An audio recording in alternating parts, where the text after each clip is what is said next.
सनातन धर्म के पीछे पूरा विश्व लगा हुआ है।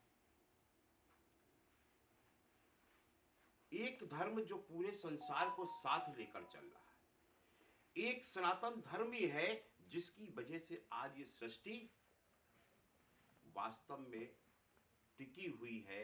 वरना अगर सनातन का समापन हुआ, उसी दिन समस्त भूमंडल से हर प्राणी का अंत हो जाएगा, इस धरा का अंत हो जाएगा।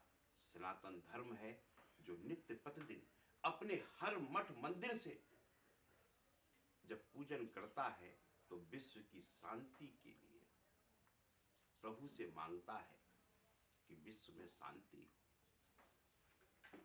धर्म की जय हो, अधर्म का विनाश हो। अधर्म क्या है? कुछ लोग समझ रहे हैं कि हम उनके धर्म को अधर्म कह रहे हैं, हम किसी के धर्म को अधर्म नहीं कह रहे हैं। अधर्म है जो पाप कर्म है वही अधर्म है, जो पुण्य कर्म है वो धर्म है। जो मानवता की बात करे वो सनातन धर्म हो सकता है। इस धर्म के जो ग्रंथ हैं, जो इसका आधार है, जो वेद हैं, उसके चारों वर्ण में चार वेद जो हैं वो हमें क्या सिखाते हैं? वो चार वेद वो जीवन जीने की शैली सिखाते हैं। इसी वेद में विज्ञान है, इसी वेद में गणित है, और इसी वेद के अंदर संगीत है, और इसी वेद के अंदर चिकित्सा है। ये वैज्ञानिक आधार पर पूरा सनातन धर्म है। और ये पूरा धर्म जो है ये वास्तव में इस पूरे संसार की धुरी है। अगर सनातन नहीं तो संसार नहीं। आज और धर्म ग्रंथ है। कुरान क्या सिखा रहा है कि जो तुम्हारे अल्लाह को ना माने वो काफिर है और उसका सर धड़ से अलग करो। कुरान क्या सिखा रहा है कि जो आपके अल्लाह को ना माने उस काफिर के परिवार का सर्वनाश कर दो, उनकी बहन बेटियों के साथ दुराचार करो। यही अधर्म है। धर्म कौन सिखा रहा है? सनातन धर्म का हर शास्त्र उठाकर देख लो। सनातन धर्म का वेद पुराण जहां जाएंगे, जिस संत ने भी अगर 4 वचन लिखे तो उसने यही लिख के गए कि सब प्रेम से रहना, इस धरा की सुरक्षा करना, राष्ट्र के प्रति कार्य करना। धर्म से बड़ा राष्ट्र बताया गया। लेकिन प्यारे भक्तों, अगर धर्म ही नहीं बचेगा तो राष्ट्र कहां से बचेगा? आज सनातन के प्रति सबके अंदर हीन भावना भरने का प्रयास किया जा रहा है। आज किसी धर्म को हम गलत नहीं कहते, लेकिन अगर कोई धर्म आपको नैतिकता नहीं सिखाता, अगर कोई धर्म आपको मानवता नहीं सिखाता, तो वो धर्म कभी नहीं हो सकता। वो निश्चित तौर पर अधर्म हो सकता है। वो धर्म ग्रंथ जो आपको मार काट सिखा रहा हो, जो बहन बेटियों के प्रति आपके अंदर हीन भावना नफरत भर रहा हो, वो धर्म कभी नहीं हो सकता। चाहे अगर बाइबल में ये लिखा है तो भी गलत है, और कुरान में लिखा है तब भी गलत है। हमें इस बात का ध्यान रखना होगा। हर धर्म के मैं अनुयायी से कहना चाहता हूं कि ईश्वर ने हम सबको जन्म दिया है, इस मानव रूप में दिया है। मानव रूप का सबसे बड़ा धर्म है मानवता, प्रेम, नैतिकता।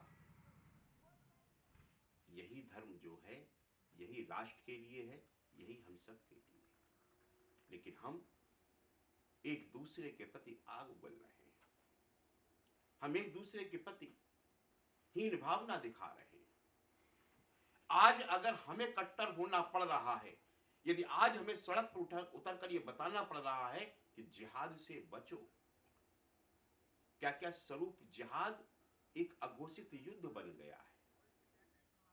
जिहाद का असली अर्थ किसने बदला?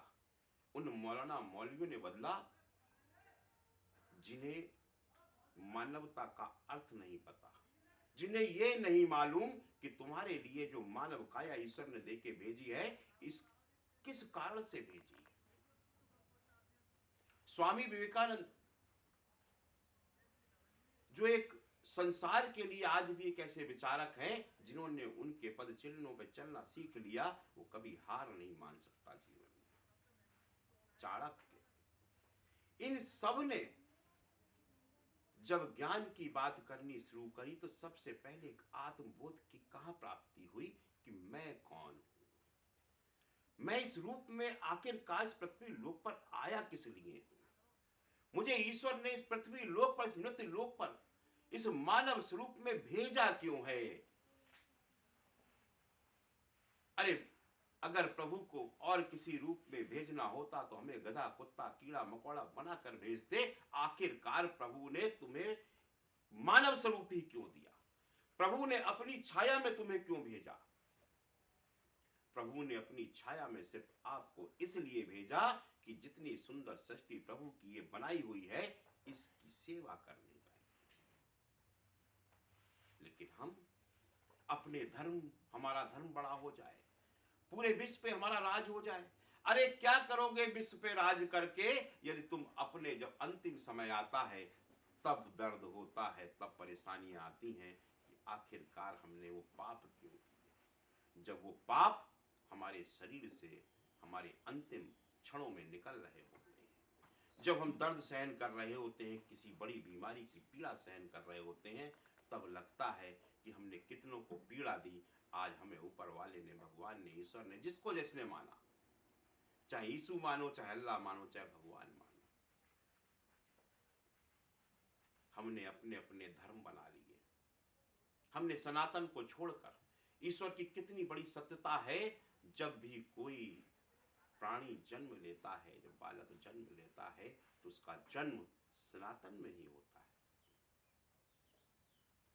उसके बाद उसको धर्म में परिवर्तित किया जाता है कि तुम्हें इस्लाम में जाना है तो तुम्हारा खतना होना है, तुम्हें ईसाई बनना है तो ईसाई के हिसाब से होना है, तुम्हें किसी अन्य धर्म पंथ में ले जाना है तो हर धर्म पंथ के अपने जो नियम हैं उनके आधार पर आपको परिवर्तित किया जाता है।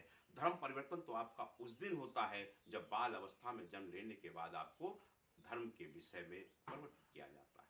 लेकिन जब जन्म होता है तो ये कटु सत्यता है, इसको स्वीकार कर लो। जो भी इस धरा पर जन्म लेता है वो सनातन में ही जन्म लेता है। ईश्वर एक मानव बनाकर भेजता है, एक बालक बनाकर भेजता है। उस बालक को हम कहाँ ले जाएं ये हम पर और आप पर निर्भर करता है। हमें उस बालक को मानवता की ओर लेके जाना चाहिए। हमें उस बालक को मानवता के साथ राष्ट्र के प्रति अपनी कर्तव्य निष्ठा की ओर लेके जाना चाहिए। धर्म ये नहीं कहता कि किसी के साथ अन्याय कर कर आप आगे बढ़ सकते हैं। धर्म ये कहता है कि हम सब मिलकर अपने क्षेत्र, अपने राष्ट्र के प्रति अपनी कर्तव्य निष्ठा के साथ अपना जो भी कर्तव्य उसका निर्वहन करते रहें और राष्ट्र के साथ साथ अपने आप को सुरक्षित रखें। धर्म कभी मार काट लड़ाई नहीं सिखाता, जो सिखाता है वो धर्म नहीं हो सकता। ये जानना होगा, यही सनातन है, वो यही सनातन की परंपरा है, यही सनातन के सिद्धांत हैं, यही सनातन की संस्कृति है, वो यही सनातन के संस्कार हैं। हम संस्कार और संस्कृति पर जीवित हैं और हम इसी को मानते हैं, उन्हीं परंपराओं का हम निर्वहन करते हैं। इसका ध्यान रखिए। जय सत्य सनातन धर्म।